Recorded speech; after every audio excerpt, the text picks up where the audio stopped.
Richard Martineau. Plongé dans l'actualité avec des observateurs qui pensent à contre-courant.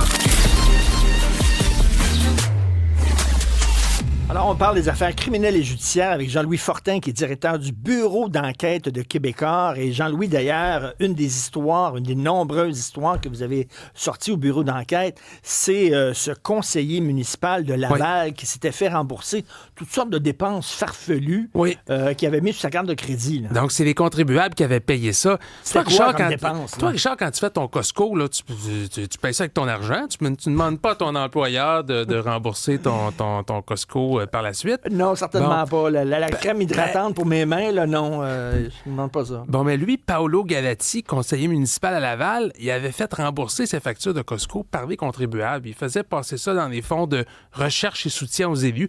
De l'argent public qui est supposé à payer, par exemple, un recherchiste, un sondage pour mieux exercer ta fonction de conseiller municipal. Bien, lui, il avait acheté des graines de chia, des algues, de la crème hydratante. Tu sais, les gros pots de miel, là, t'en as 3, sont en forme d'ourson chez Costco, là. Je pense que c'est comme 2-3 kilos de miel, là. Ben, il avait acheté ça. Les gros pots de beurre d'arachide, des choses comme ça. C'est ma collègue Annabelle Blais du bureau d'enquête qui avait révélé ces dépenses totalement farfelues et déplacées de fonds publics. Et le matin même de la publication de l'article dans le Journal de Montréal, la ministre des Affaires municipales avait demandé à la commission municipale d'enquêter, comme s'il fallait faire une grosse enquête pour se rendre compte que acheter de la gomme à mâcher puis de la soupe aux choux-fleurs avec des fonds publics, est-ce que c'est une bonne idée? Okay, Jean-Louis, la question que tout le monde se pose, OK, c'est une chose que le gars, lui, quand il remplit sa demande de remboursement, il écrit ça, c'est une affaire.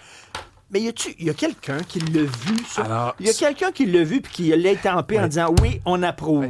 C'est qui, cette personne-là? Alors, Richard, c'est ça qui est une des choses qui est fascinante dans cette histoire-là, et c'est une des choses que la Ville de Laval devra changer, c'est que l'utilisation du fonds de recherche et soutien aux élus est laissée à la discrétion des élus.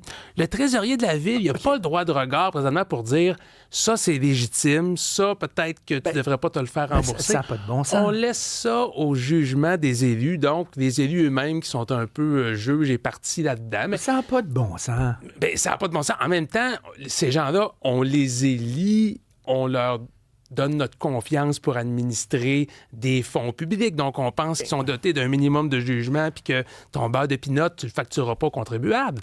Mais toi, mettons, là, au bureau d'enquête, tu as un budget, toi. Ben oui. Puis là, tes journalistes, des fois, ils doivent mener une enquête. Ils doivent se déplacer. Oui. Hein?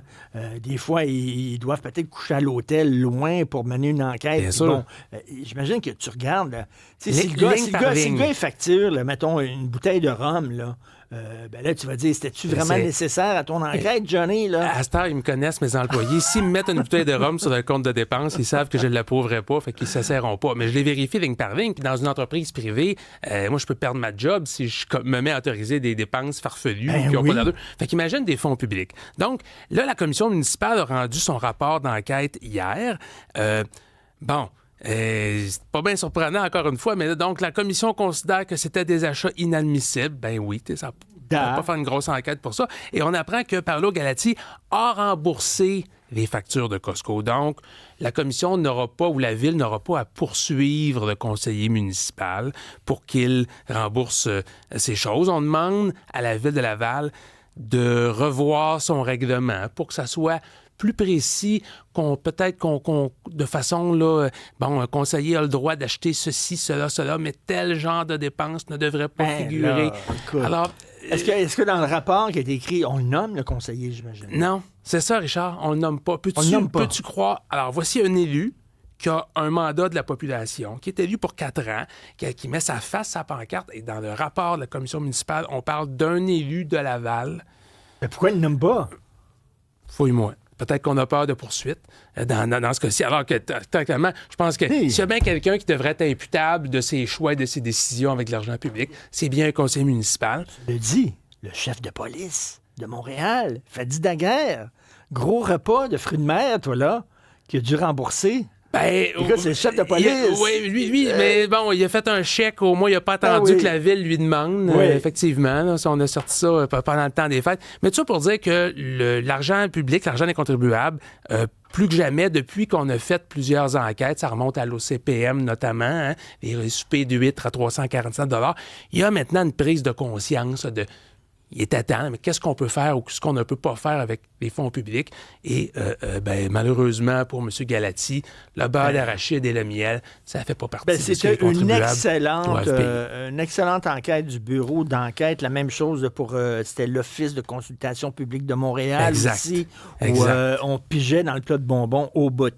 Mohamed Al-Balouz, c'est le gars ou la femme, en tout cas l'individu qui a été déclaré coupable d'avoir tué sa conjointe et ses 2 enfants. Lui se disait femme. Il était dans une prison pour femmes, mais là, il est dans une prison pour hommes. Qu'est-ce qui arrive ici, une femme ou un homme? Là? C'est quoi, là? Lui, il dit être une femme. Quand il a commis les meurtres pour lesquels il était reconnu coupable, il se présentait comme un homme. Maintenant, il se présente comme une femme. Et pendant son procès, il était détenu temporairement dans un établissement pour femmes.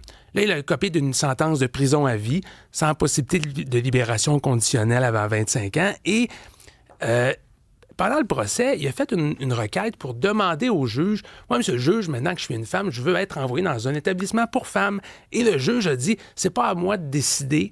C'est au service, aux autorités carcérales, donc de décider où on vous envoie. » Et eux vont d'abord faire une évaluation de votre niveau de dangerosité pour savoir dans quel établissement vous envoyez.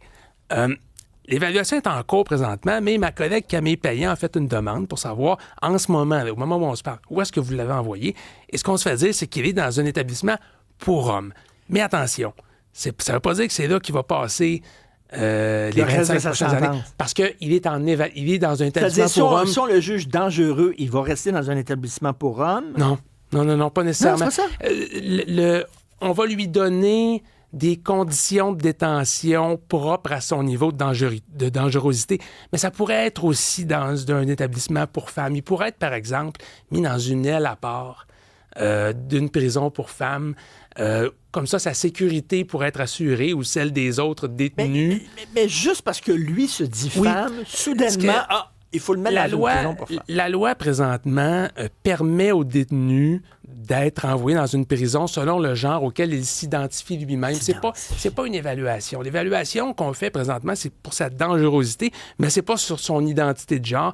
Il n'appartient qu'au détenu et à lui ou à elle seule de dire de quel genre cette personne-là est. Il y avait un lien entre deux histoires, parce que ça appartient au conseiller municipal de juger lui-même si sa dépense est correcte, et ça appartient au condamné de juger lui-même de quel sexe il est. Ce qui me faisait rigoler là-dedans, en terminant brièvement, c'est que les journalistes, quand ils écrivaient, et même nos journalistes à nous autres, là, puis les journalistes des autres médias, quand ils écrivaient sur ils ne savaient pas s'ils devaient utiliser le féminin ou le masculin. Tu lisais le texte, des fois ça changeait dans le texte.